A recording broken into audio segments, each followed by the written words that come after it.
Ladies and gentlemen, welcome back to the Blues Central postgame show on STL Sports Central and powered by DraftKings Sportsbook. The crown is yours. Your St. Louis Blues get out to a 5-1 comfortable lead against a Central Division opponent in an away game against a familiar foe in Ryan O'Reilly, and then implode and lose 6-5. The wheels fall off.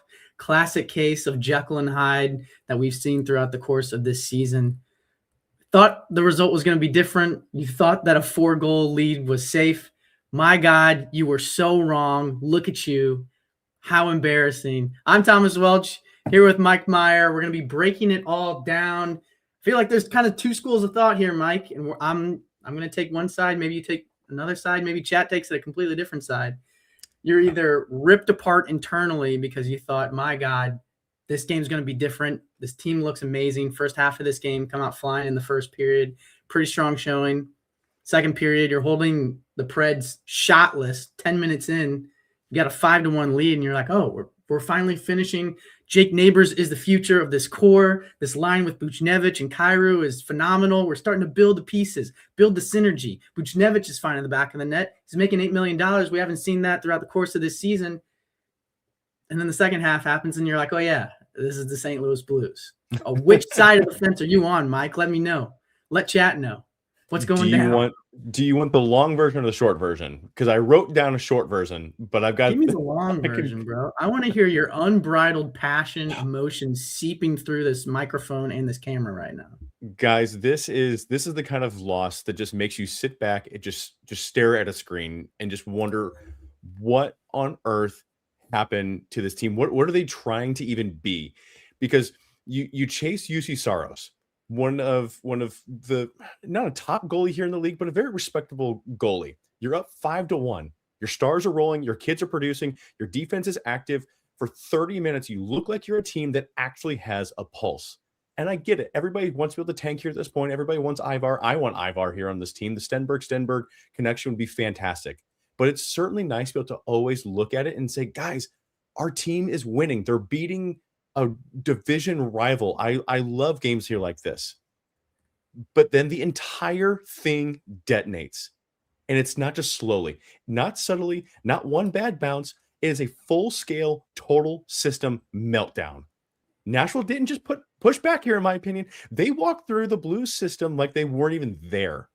3 goals in 10 minutes. Evangelista just carving the defense like it's a preseason scrimmage. Stamkos strolling into the slot here untouched. Ryan O'Reilly doing what Ryan O'Reilly here does. And what are the Blues doing? Absolutely nothing. They just stood there and just watched it happen. To me, the third period wasn't even hockey. It was a fire drill with no exits. There was no forecheck. There was no puck support. There was no defensive layers, no urgency, no response, no pride. Absolutely nothing coming here from the Blues. The power play that they had, the Blues cleared the puck themselves 3 times. Nashville just had to stand there. This was not the I'm at as many words as I've put out there, I'm at a complete loss for words here from this team at this point. I get it. I shouldn't be because of how poor that this team here has done. But again, when you are starting to be able to see signs of life, signs of a pulse, this is just not where you want this team here to be. So that's where I'm at. But Mike, Parayko scored his first goal of the season. So can you really be that mad? I'm happy for 55. I am.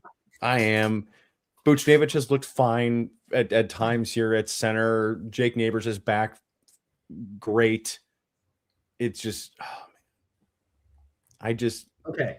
Let me talk you off the cliff a little bit. Okay. I think the devil's advocate in me, and I feel like some people in chat are like this too. I think there is, I don't want to say there's a silver lining because we've talked about this team. Yeah. Total letdown, Jeremy Hodge. Absolutely.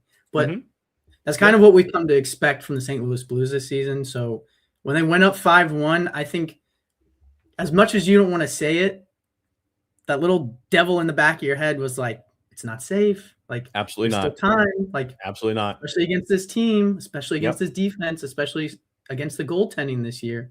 So I think I mean, we even talked about it in these last couple of games. Like, feels like this new era of Blues hockey, potentially with the skill guys coming up and the lack of physicality, especially once you get past Braden Shen. I think Jake Neighbors kind of falls into that mode that he has that physicality. But a lot of these young guys coming up, undersized, quick skaters, quick shot, nasty release, which is great, but it's like that's not the era of Blues hockey that we've seen in the past, right? So if this new era that we're moving into, past whatever happens at this trade deadline, is less physical and more of like a track meet, an Eastern Conference team like a San Jose Sharks that probably lose a lot of games 6-5. Like, if the Blues are going to lose games, they're scoring 5 goals. I'm okay with that. If they're going to lose no matter what, I need them to score 5 goals, because if they score 0 goals, I can't be like, well, at least the offense was there. At least the defense was sound. At least the goal. Like, I feel like I told Mike at the beginning of this post-game show, feel free to question anything. Like, I don't think, we've kind of been talking about scapegoats and talking about reasons that the Blues have struggled throughout the course of the season. I think that there's one. I think it's a multitude of things that are becoming problematic, right? So that's the biggest thing for me is you can't look at one thing and be like, oh, if we just had a better goalie, we'd, be a 500 hockey team, or we'd make the playoffs, or most dangerous lead in hockey. Yeah, I guess 4 goals is now the most dangerous lead in hockey. But yeah, the biggest thing for me is this team is not one move away from becoming a playoff team. No. And that's the bare bones of it. So on a nightly basis, like tonight, you got to look for the little things that can, kind of lead to the process and lead to the results, 2 years down the road, 3 years down the road, building out a new core, a new identity, a new culture for this squad. And to me, a lot of dark spots in this game, absolutely. But the Neighbors, Buchnevich, and Kyrou line felt like we had something there, at least for, half the game, 15 minutes or so, half the game. Yeah, whatever it is, like you've got something there, right? Pavel Buchnevich, you didn't win the game, but him scoring 2 goals, and when everybody's talking about potentially, trade prospects and a trade deadline coming up and trying to work into a rebuild or a retool, or, whether Pavel Buchnevich falls into that core or he doesn't, giving Doug Armstrong like more options at the trade deadline to be able to do anything, like he's raising his trade stock. So in terms of the tank, like that's a plus in that regard. Jake Neighbors, obviously, with a great performance tonight, that's a plus in that regard too. I think Jordan Kyrou finished the night with 3 assists, which, you can say whatever you want about defensively, about effort, about, fumbling pucks or whatever. Like teams that are interested in Jordan Kyrou are going to look at the stat sheet from the night and be like, yeah, the team lost, but he got 3 apples. Like, it just is what it is. So at the end of the day, does the result suck? Yes. Did I expect a different result? Not entirely. I don't think I expected them to blow a 4-goal lead, but I'm not sure I expected them to get a lead, period. So, maybe that's baby steps in that regard. But I do think if you're focusing on the tank and you're focusing on, I don't want to say cheering for this team to lose, but wishing and hoping for the best outcome possible that they're able to generate. Sometimes that is losing, and like Chat has talked about multiple times on here, trying to move towards getting the highest pick possible. And we're scoring 5 goals, right? And have all of this data: Colton Parayko goal, Philip Broberg, Pavel Buchnevich, and Jake Neighbors. Like, you've got a lot of data points that you can accumulate, build off of, and then you're still getting the loss in regulation too. Like, there's certainly worse things that could happen in terms of, rooting for a tank than the result that we got tonight. I'm just excited that it was an exciting game to watch. Like I said, the result is kind of a nightmare scenario, but you can look at it 2 different ways. And I'm trying to look at it like, this is good for the tank. This is good for the tank. It's an efficient tank job. Efficient tank job. That's exactly what we're going to really hear here on February 2nd. And I think it's fitting because it's Groundhog's Day. So here we are. It's Groundhog's Day again at this point. Very fitting. So very, very fitting. So before we get into here to this, I want to be able to just make sure, we pay a little bit of the bills here. Blue Central Postgame brought to you by our business banking partners here over at Home Bank. Guys, again, we go through this here every single time, and we just love this. From business banking here to everyday banking, Home Bank has been with us since day one as a trusted partner. Business isn't just about numbers, it's about relationships. And with Home Bank, those relationships just make all the difference. Home Bank is the team behind our team over at STL Sports Central. Visit myhomebank.bank or call 855-577-2001. Home Bank, member FDIC, more than a bank, they're your business partner. Do you want to take this period by period? Do you want to actually here? I want to be able to chat here about this because I've seen some people chatting here about this, and I would love to get your opinions. Okay. How much are you holding the coaching staff responsible? I still feel like I have to put most of, I don't know, dude. Like I said at the start of this, I feel like you have to hold everybody accountable for the results that we're getting throughout the course of this season, including Doug Armstrong, including Mike Weber, including Steve Ott. Like it goes from top to bottom of failures up and down the board. And I don't think it's entirely Jim Montgomery's fault, but I think there's, some things that Bruins fans said, like, hey, be careful of, and, being soft on guys or, not getting guys to buy in, I think is part of that. So I wouldn't say that Jim Montgomery has lost the room because we're not that far away from him, a playoff team from the St. Louis Blues that by all accounts, like probably shouldn't have made it considering where they were at in the standings late in the season last year. So I still believe that if this core group of players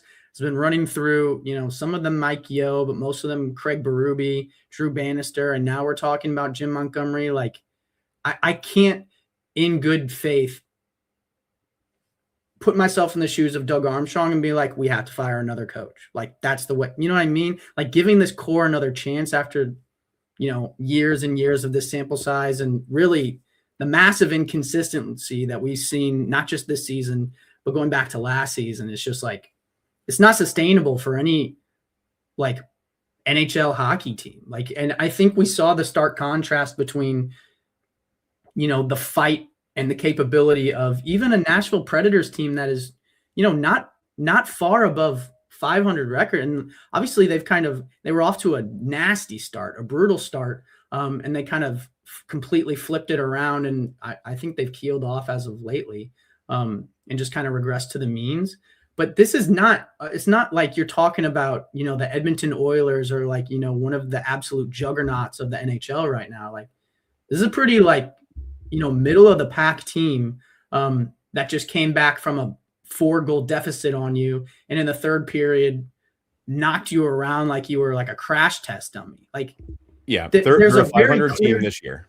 There's a very clear divide there between the St. Louis Blues and the Nashville Predators, and you wouldn't know it by their records, is what I'm getting at. Like, right. It was significant. So I don't think you can change that culture or that identity or that fight. Like, it was almost like Blues went up 5-1, and they're like, all right, prevent defense. And then they just start clawing their way back into it, and then all of a sudden it's 5-3, and they're like, oh, wait, now we're panicking.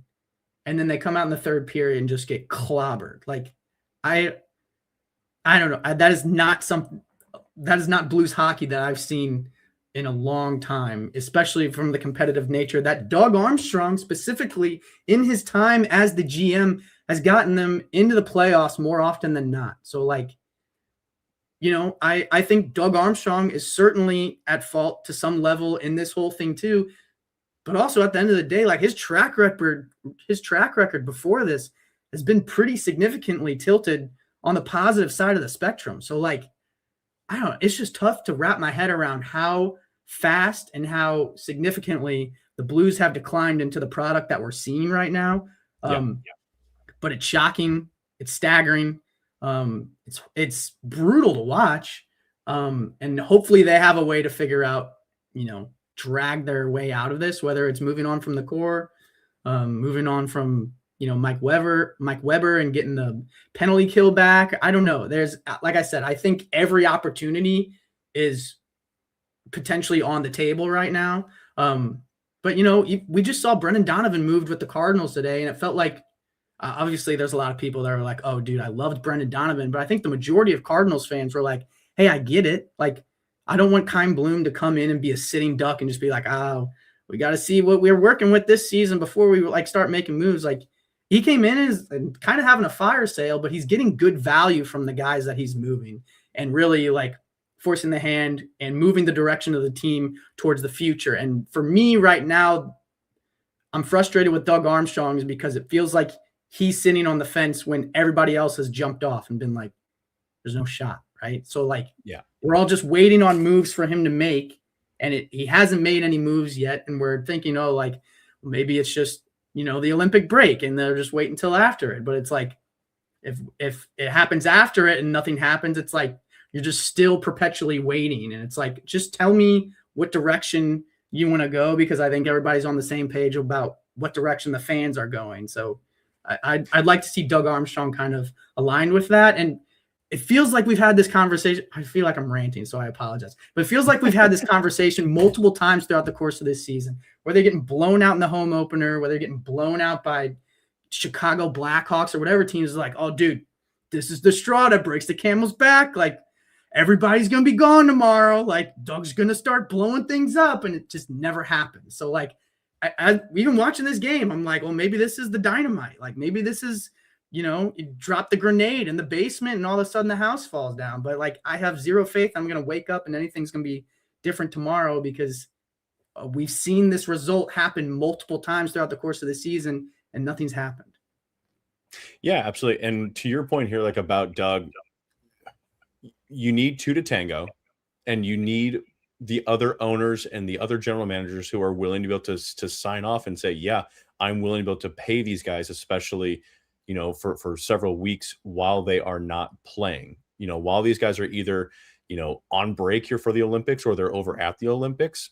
You now have this player who's on your payroll. So that makes things here a little bit more difficult. But I'm going to circle back here to my original point, because I did jot down some points here regarding this. So love to get your opinion here on this. And again, we don't need to hone in on here this too terribly long, but I think that this is something that's been bugging some fans. That's been certainly bugging me. And so I wanted to at least put my 2 cents here on this. Why the staff owns a big chunk, and then I'll also circle back to like why the players. The staff, the team was not ready here for the third at all.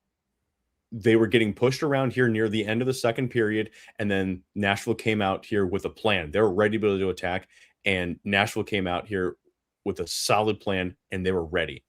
The Blues did not. The Blues did not look like that they came out here ready at all. There were no adjustments here when the momentum flipped. The same collapse pattern happened as Dallas twice, and the game here against Columbus. The power play had no plan. The entries looked horrible. There was no setup, and the defensive structure totally evaporated. To me, that's a lot of the responsibility here on the coaching staff, whether it's in-game or preparation here for the game. To me, though, why the players here still also need to own it, because these guys are watching this puck just moving all over the place. They're just standing there, puck watching. And it's incredibly frustrating watching that. They're losing every single net front in battle. Again, they're clearing their own puck here on the power play, which was beyond frustrating to be able to watch. I had to be able to watch my tongue, especially around my kiddos who are trying to watch the game here as well. And again, there was no pushback when it came to the 5-4 or 5-5 at all. You did not see anything. And so when there's no sign of life here on the ice or sign of life at times here on the bench, to me, they're both parties who are absolutely an equal fault. And you've got more of a track record here with a lot of these players who are on the ice versus the coaching staff who is here. Jim Montgomery just got here. He's had plenty of time here still behind the bench. But you also look at the team that he's got to be able to work with. He can be able to give them the tools, but he cannot force these guys to go out there and execute. He just can't. But the problem that I also see here is that he was starting to make an example here of some players and benching them, and he stopped it. And that, I think, is also another big play, because I would love to be able to see Jim Montgomery start holding some guys here accountable. Now, I'm not going to expect him to hold a guy accountable in the last game of the season heading into the Olympic break. I'm not expecting that. But I am expecting that Jim Montgomery starts holding some actual players accountable here for their play. whether it's benching them here for an extended period, whether it's benching them for an entire period or for the entire game. That's what I'm still expecting here from this coaching staff. That is still yet to be seen. Yeah, Core goes, it needs time. Yeah. I think one of the problems there is like obviously the injuries play a part of that too, right? Oh, like massively. Like Pavel Buchnevich playing center right now. I don't think that's Jim Montgomery's like first option for the center dot, especially given the face-off stats for tonight. But at the same time, like I feel like, you know, to his credit, Pavel Buchnevich was pretty solid tonight in terms of looked decent. Defensive side of the puck and offensive side. So like I don't even really feel the need to talk to him except for the fact that like, hey, you get paid to finish and score goals. You did that tonight. You got paid $8 million as a two-way forward. I feel like you did a substantial job in doing that tonight too. So, you know, he's like I said, you can kind of scapegoat anybody, but as far as Pavel Buchnevich goes, I loved his performance tonight. But to some level, I agree with you. Like, you know, obviously it's Jim Montgomery's job to get the boys ready. But at the same time, it's like he's got to be having the same conversations internally with them that we're having on this show, right? Like if we see that significantly, consistently in the second period, like the Blues suck across the league, like across every metric, like goal differential, it's been abysmal this whole season. There's no way on a practice to morning skate basis he's not like, here's our 3 points to win today. Stay out of the box, finish your chances, and win the second period. You know what I'm saying? It's like, and at the end of the day, like you said, it's on the players to execute that. But I cannot wrap my head around the idea that he's just blatantly ignoring all of the elephants in the, my God, this room's getting crowded. All of the elephants in the room that we're staring at on a nightly basis, the inconsistencies, right? On period to period, or like having a great half of a game and then falling off the wagon and still losing. Like, yeah, I feel like that's blatantly obvious for everybody to see. It doesn't take an analyst. It doesn't take a coach. It takes, you know, my little sister watching the game and be like, why is he over there and the opponent's over there? Like it is what it is. But like I said, I think everybody's to fault right now for the shortcomings of this team. And, you know, it's on Doug Armstrong and Alexander Steen to kind of assess everything and right this ship before, you know, it turns into a dynasty in the wrong direction, which would be an absolute nightmare scenario. So absolutely. Before we get too far here into it here as well, I want to be able to remind everybody that STL Sports Central, and by extension here, obviously Blue Central here, is brought to you by DraftKings Sportsbook, the official sports betting partner here of the NHL, the NFL, everybody here across the board, making every single moment feel better. You got Super Bowl coming up here in just a matter of days. I don't know who that you're voting here for, rooting for here, Tommy. I got Seahawks winning here this game. Not the Patriots. And in the postseason, we know the game shifts fast. And with DraftKings live betting options, you can stay right in the moment, make every moment matter for the postseason here with DraftKings. Again, Super Bowl here's coming up. DraftKings has your back with early exit protection. If the player in your eligible NFL prop here goes down at any single point in the first half, you still get paid in cash. With DraftKings, you are covered through the entire first half. Why bet on player props anywhere else? New customers, here's your shot. Bet $5. And if that bet wins, you get $300 here in bonus bets instantly. Be sure to be able to download the DraftKings Sportsbook app and use the code STL Sports. That's code STL Sports again to turn $5 into $300 in bonus bets if your bet wins. In partnerships with DraftKings, the crown is yours. Gambling problem? Call 1-800-GAMBLER. 21 plus, physically present in Missouri. Eligibility and restrictions apply. Bet must win to receive bonus bets, which expire in 7 days. Minimum odds required. For additional terms and responsible gaming resources, see dkng.co/audio. Limited time offer. In case you were wondering, Mike, I am going with tails for my Super Bowl prop. I know that's a brutal one. It's a 50-50, but tails never fails is what I've been told. So tails never fails. My brother and I, we've got a yearly bet, and we alternate years on who texts and says who wins, you know, or what's the outcome here of the coin flip, who leads at half, and who wins. It's a small little bet that we just got going on here year after year. It's a nice little one here. So Eggplant emojis in the chat. Was talking earlier. I saw he hit plus 1,400 on the Predators to win when the Blues were up, I think 5-1. So mad props to you. Hopefully you're using DraftKings and that STL Sports code, like we said. But he says hammer the under. Both QBs throw for under 225. I like that. I think Drake May only hit 300 one time throughout the course of the season, if I remember right. So yeah, I can see that. Speaking of not hitting, how about those Blues? Yeah. Who we got? We got a next game is on Thursday, right? Who do we play? We are playing Wednesday? Dallas here again.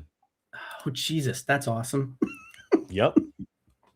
Yep. Gotta You're love going to have that. Jason Robertson show here just one final time why that they should have chosen him for Team USA. So that's going to be good. A Wednesday. That's going to be good. Even sooner. Do you go with Hofer again or do you go with Bennington? I mean, flip a coin.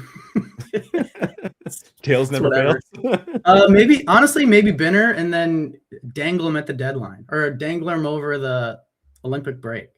I don't know. I saw chat kind of talking about like the quality of the players and like how trading these guys, you're not going to get anything substantial back. And while I agree, especially salary, but while I agree that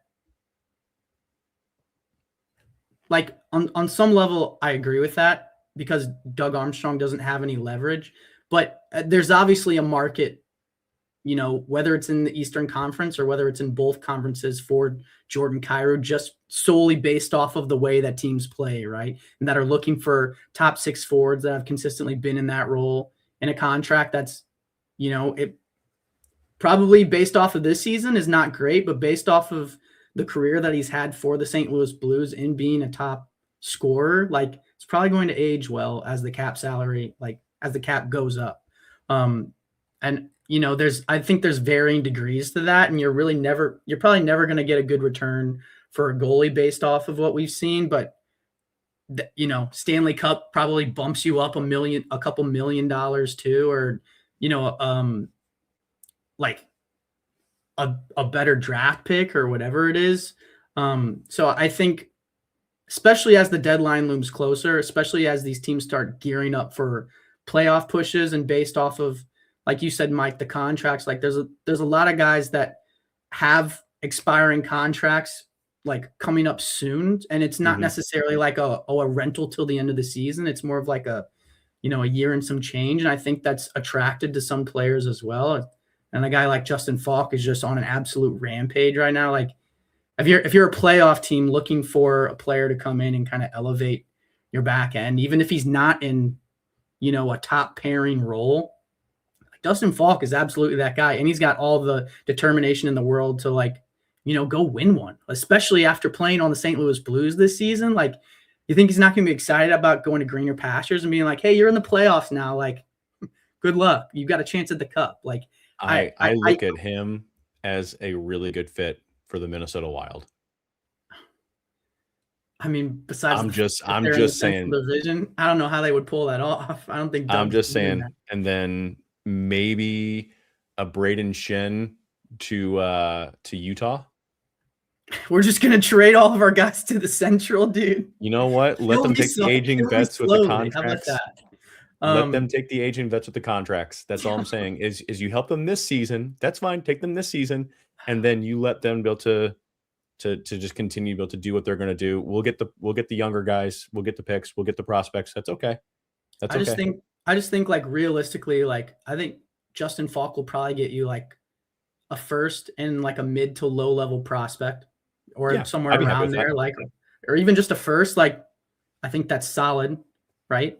I think Jordan Kyrou is probably a first and like a mid to high level prospect based off of like the market. I mean, every time that his name is around there in like the trade market, it feels like there's multiple suitors for him. We even going back to like at the draft when they were talking to the Seattle Kraken about I think it was the 4th overall pick. Like there were conversations there and it's obviously not happening. And Jordan's got the no trade clause now, but you know, Shane Wright's name has been in trade conversations too. And I don't want him.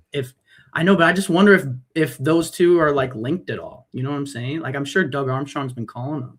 I think I think he makes better sense. I think we get caught up in the sphere of, my God, this team is terrible. How can anybody want these players when they're so bad, that we underestimate, like, even Doug Armstrong trading for players, a guy like Braden Shen, who was on the Philadelphia Flyers, or even a guy like Ryan O'Reilly, who had like a severe, like, a brutal plus minus when he was with Buffalo. He's banking on the fact that, like, he's going to come to the St. Louis Blues, fit into the system, fit into the style, and be, a top line center for this team and bring them to a Stanley Cup. And he did, but he had to pay for it. Like, obviously he gave up Tage Thompson and, a couple of other pieces. So I don't think it's out of the realm of possibility that, I don't think Doug Armstrong is going to get 100% value for these guys, but I think saying that, like, oh, teams are going to throw us like a 7th round pick for Jordan Kyrou is,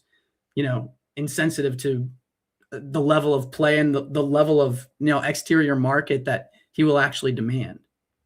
Yeah. And that's again, that's where your own personal opinion maybe just be slightly a little bit jaded compared to what the rest of the GMs here are saying. I've got several articles out here on STL Sports Central's website here talking about the trade possibilities here for Justin Falk as well as Jordan Kyrou. I still think that Jordan Kyrou to Washington makes a really good amount of sense. Talking about Justin Falk, maybe even a reunion here with the Hurricanes. I think that would be pretty interesting here as well. So if you're interested here in some of those articles, feel free to just be able to jump on over there. I don't think you have to be able to scroll down too terribly far to be able to start getting over to them. Would love to be able to know some thoughts and some feedback here on what everybody thinks. But Tommy, I don't want to go too terribly much longer. I don't really keep just beating the dead horse here over this, especially before we hit the Olympic break. We got that one more game. What do you think is going to happen here with the final game here against Dallas? Well, I think that's a great question. I think, like I said, let's throw Jordan Binnington out there, kind of the last game before the break, and just, kind of throw him out and be like, here's the level of play that he's at. Obviously, we all have our opinion about what he's going to do in the Olympics, but there's potential to, raise his stock there as well. So yeah, I think right now, like I said at the top of this, I'm less worried about the results, although, you can kind of make the argument that a win is building in the right direction for not this season, not next season, but like a new core, a new era of Blues hockey, and just, figuring out how to win again, because somehow we couldn't win tonight when we were up 5-1. But at the same time, like, losses are great for the tank and kind of building that cupboard of prospects, which is exactly what the Cardinals are doing right now. And as we've heard with the Cardinals too, like, it's not all about just like, oh, let's build up these prospects, hoard like 7 of them, and then in like 10 years or 8 years or 5 years or whatever, when they're fully developed, like, we'll be really good with a core. Like, you can use those prospects as pieces too. So I think that's something to keep in mind when talking about these trades too, not just, picks and, players that can help us win now for Jordan Kyrou or Buchnevich or Robert Thomas even, or, things of that nature. Like, prospects sometimes can be just as beneficial, if not more, because they're almost like a stock where you can bring it in, sit on it, and its value just continues to rise. Sometimes they fall, but they can rise too, and, give you a better ROI than you got them for. So my biggest thing for the Stars is just putting out a good product, putting on a display to other teams, and then hopefully Doug Armstrong and Alexander Steen work some magic over the Olympic break. And I don't know, maybe we've got maybe not a completely different team coming back, but at least we'll start to see. It should at least have some time too to like make some comments. Give me some path of, vision, some closure for this team to like, this is the direction that we're moving in, and here's the pieces that we're moving to coincide with that direction. Because right now it's just crickets, and it's frustrating. As a reminder, the NHL will have a freeze here on trades. I'm trying to figure out here and remind myself. Hop on over. Yeah, but like, do they really? Huck Pete. Well, yeah. I mean, you can't officially make a trade here at this point, but there's still going to be absolutely discussions that are going to be happening here surrounding it. So the Olympic freeze here will start Wednesday, February the 4th here at 3 p.m. Eastern. And that will end up going here until the 22nd. Again, no trades are permitted. Obviously, they still can't stop any of the GMs from actually having conversations. So I still wouldn't be surprised to see if there's going to be any bit of discussions here about Justin Falk or even Jordan Binnington or anything else like that. Aaron D in the chat says Doug has had a freeze on trade all year. Valid. It's a great call. I think you're going to see something similar where Ryan O'Reilly was traded, Tarasenko was traded, Barbashev was traded. I think that you're going to see suddenly, all of a sudden, that there's all of these guys who are dealt just within a bit of a flurry. Dallas is 6-4-0 here in their last 10 games. They're on a 4-game winning streak. St. Louis won the first game 3-1. Dallas 3-2. Dallas again 4-3. I'm thinking it's going to be. I mean, history does show. I think it might be another tight game. God, crush me. I think it might be another tight game. But again, Dallas is here on a 4-game winning streak. In the last game here or so, we hit them at a bit of a downturn. So I don't know. This could be a 6-1 loss. Who knows here with this team? Could be a 3-2 loss, and Wyatt Johnston scores the game winner with 35 seconds left in the game. Fantasy points. Ooh. Fantasy points. Be rough. Go ahead and I'm going to take that as my DraftKings anytime prop. I think Wyatt Johnston, just because the Blues penalty kill has been rough. I think he's been a menace on the man advantage this year. So we'll go with that. Maybe a point. I'm going to go with a goal. Actually, I'm going to stand on business. I'd have to go anytime point producer here would be Jordan Kyrou. He's been hot. I really like what we've been seeing here as of late here from him. I don't know if I'm fully comfortable here with going with Buchnevich or Snuggerud here right now. I would just be kind of riding one of the Blues' hottest players here so far in 2026, Jordan Kyrou. Another great aspect for the tank, that Jimmy Snuggerud pass, the sauce on Parayko's goal, disgusting. Mm-hmm. You gotta love seeing that, right? Especially after the game winner the other night, keeping it going with nice little displays of skill like that. Obviously that's not going to pay dividends this season because I don't think Jimmy Snuggerud is going to single-handedly pull this team into battle in a playoff position. We might need to, check and see if he was the second coming if he managed that. But I think 2-3 years down the road, kind of the way that we've seen Jake Neighbors develop into, the level of hockey player that he is, and I mean, talk about carrying the team while Robert Thomas and Dylan Holloway are out. He's throwing his hat in that conversation for sure right now, especially the team leading goals. I don't think anybody had that on their bingo card at the start of this season, especially when he missed time. So, like I said, little baby breadcrumbs of positivity there in a nightmare scenario and a nightmare result. But if you're looking to the tank, you have to look for the long-term play and the long-term future, not just the immediate, results. Long-term dividends and stuff. Yep, yes, absolutely. and I think Jake Neighbors and Jimmy Snuggerud's play tonight absolutely falls into that. Yep, absolutely. I'm good here. Tommy, anything else here from you as we wrap up? We will see you guys on Wednesday when the Blues take on the Stars. Make sure you follow us on all socials. Smash that subscribe button if you haven't already. My God, we do these post games all the time. 30 of you guys in here, you've been in and out all night, but the chat has been firing. And, all hand up, worst loss of the season, one of the worst losses of the season by far. It feels like it's happened a couple of times. We've said that a couple of times, but you guys always keep the conversation going. And I just love talking shop with you guys because you bring up great points about the tank, great points about bets. Eggplant emojis has been on fire lately. So if you're thinking of fading me, probably a great call. If you're thinking of fading him, probably not a great call. But like I said, thank you guys so much for keeping the chat going, even in a nightmare result. We'll be here Wednesday, hopefully with a better result, hopefully with a better display of skill, whether you want the tank or whether you want positivity. We will give it to you all here on the Blues Central postgame show on STL Sports Central and powered by DraftKings Sportsbook. The crown is yours. I'm Thomas Welch. He is Mike Myers. We will be signing off. We will see you on Wednesday. Peace.